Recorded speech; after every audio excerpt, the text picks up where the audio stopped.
Hey guys, Lissandro here. So today I want to make a kind of a special blog, and what we're covering is something in particular that I came across.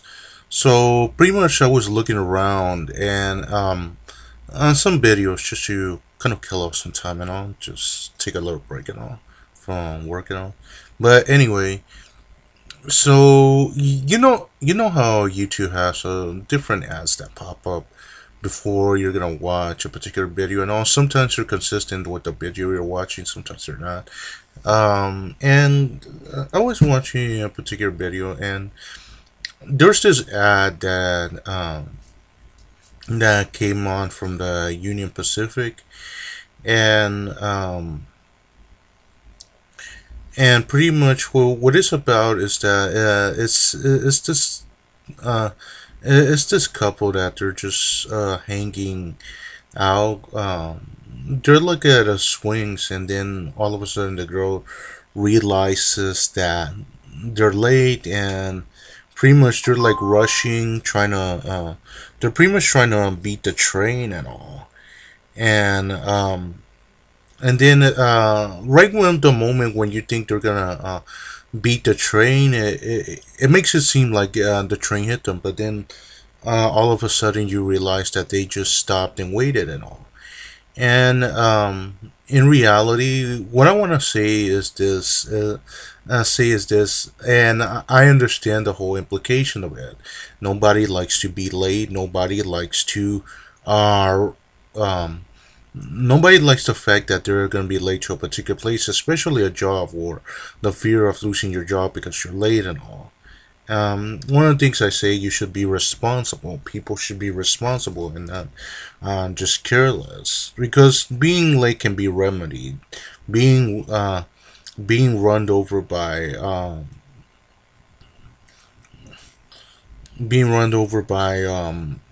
a freight train, you might get out of it lucky, but you'll end up with a completely fucked up car and some hospital bills if you're lucky. If not, you're just complete dead, and that cannot be remedied. But the thing is, there's one little saying that my own father has told me before, that and he tells me this, and this is a lot of the times when he sees people running the red light. Not only running the red light, but trying to beat the train or beating the train and all.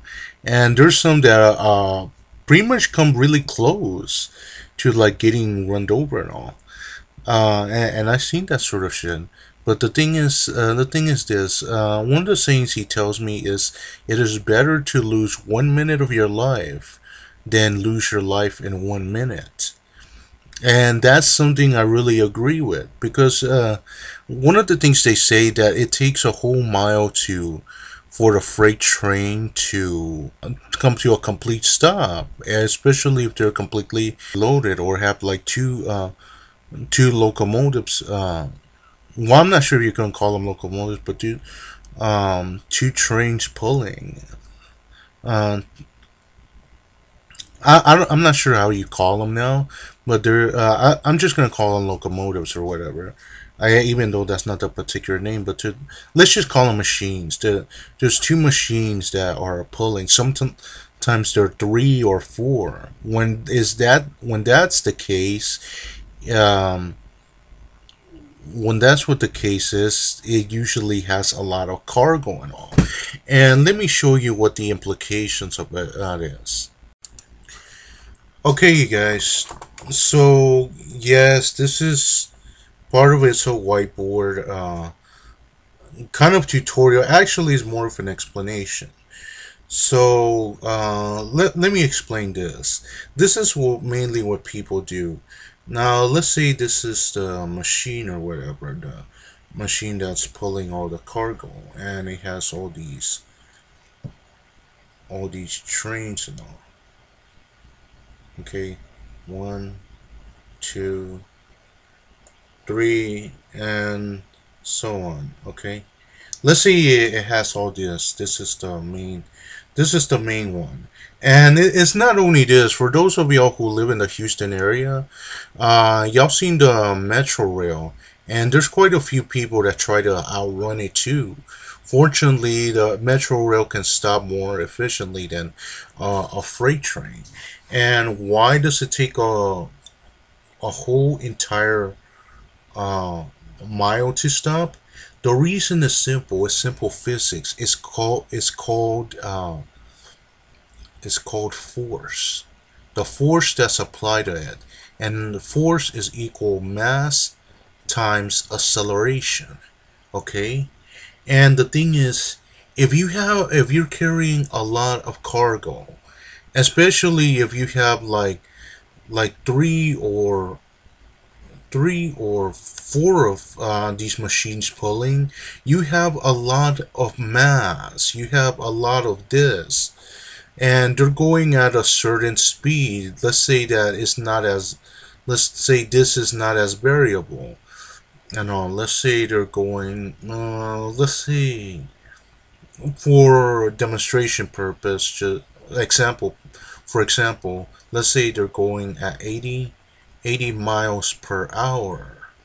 Okay, they're going at 80 miles per hour. And yes, I know my handwriting's so fucked up and all, but anyway, they're going at 80 miles per hour, and you have a lot of mass. The acceleration that it has, the amount of acceleration from zero the all the way to, I guess, to the point to the cheap velocity, which would be 80 miles per hour. Okay, you have a certain amount of acceleration. Um, Usually what you use for this is just mass times. Usually what they use is mass times velocity square divided by distance, and then that should give you your acceleration, the 80 miles per hour squared mass, and then your your distance and all. But anyway, so you have a rough an idea how much acceleration you're gonna get from here. So you multiply the acceleration that would get from the point it started to the point it achieved 80 miles per hour. You get the acceleration. You multiply it by the certain amount of mass that the entire train uh, has, and then it's gonna take a certain distance to stop, because the tracks only have a certain have a tracks have a certain amount of friction. Here is gonna release a lot of heat. I don't know if you've seen in the movies how all of a sudden the train stops and it's sparking and everything. That's a lot of energy is releasing in the form of heat. So much to the point that it sparks. And the thing is that it's one thing like having friction in asphalt, and it's one thing having friction in steel. Part of the reason why it's able to have friction is because of the weight of it. It's not so much because of the surface and all. But it takes an entire mile. You can already see how much energy is in here. So it's gonna either travel the whole distance before it completely comes to a stop. And this example, you see it in your driver's book when you drive a vehicle. Let's just you drive your vehicle and all this. I know it's all fucked up looking, but you drive your vehicle. There's a certain velocity that you limit that goes for every minimum amount of distance the vehicle will come to a stop. The faster you go, the more velocity, the more distance it will travel. Okay? The problem with this is not so. Right here, you only have a certain amount of mass, burying the passengers you have on here. But the thing is, it's not that much. It's not so much the amount of mass you have, but the velocity you travel, the velocity you apply changes. Right here is the complete opposite. The velocity they use doesn't change that much, considering they're traveling have a lot of cargo, but the mass does. So in essence, it's almost the same, but in a greater scale. So, like I said, the more in a car, the more velocity you have, the more it'll take to for it to come to a stop. Of course, there might be variable factors. For example, like I said, the the passengers you have on here.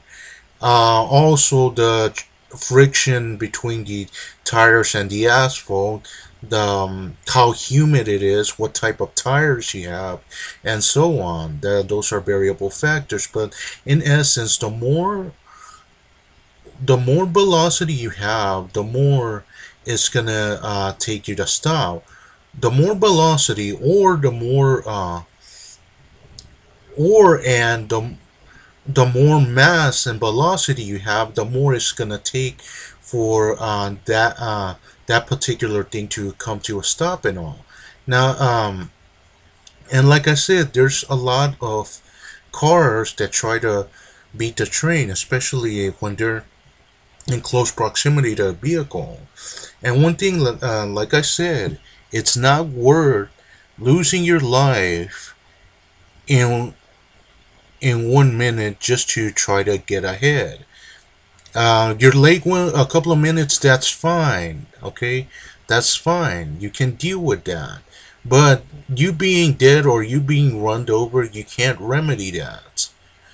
You could either end up with a high bill cost and everything from the accident, assuming you stay alive, paralyzed, or even dead. But anyway, I hope I explained the whole implication of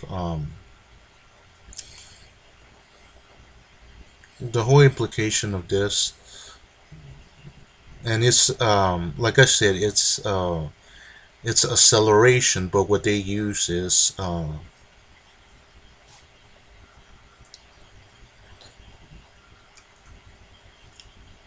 it's acceleration, but what they use is mass times velocity squared divided by s. Okay, but anyway, it's remember, acceleration is hold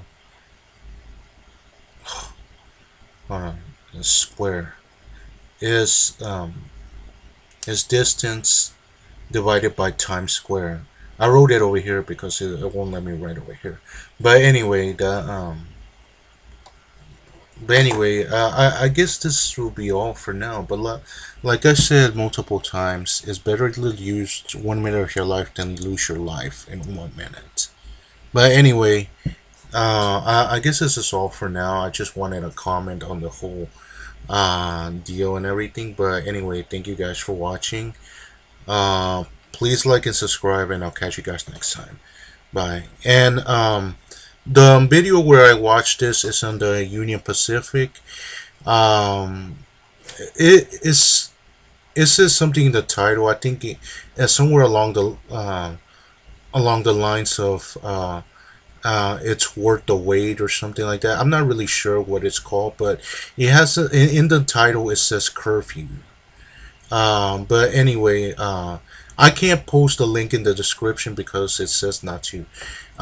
It's unlisted and it says to be considered not to share. So I'm not gonna share it. But it's something somewhere along the lines of curfew. It's in the Union Pacific channel. I'll put the channel. I will put the description. Put the link in the description down below.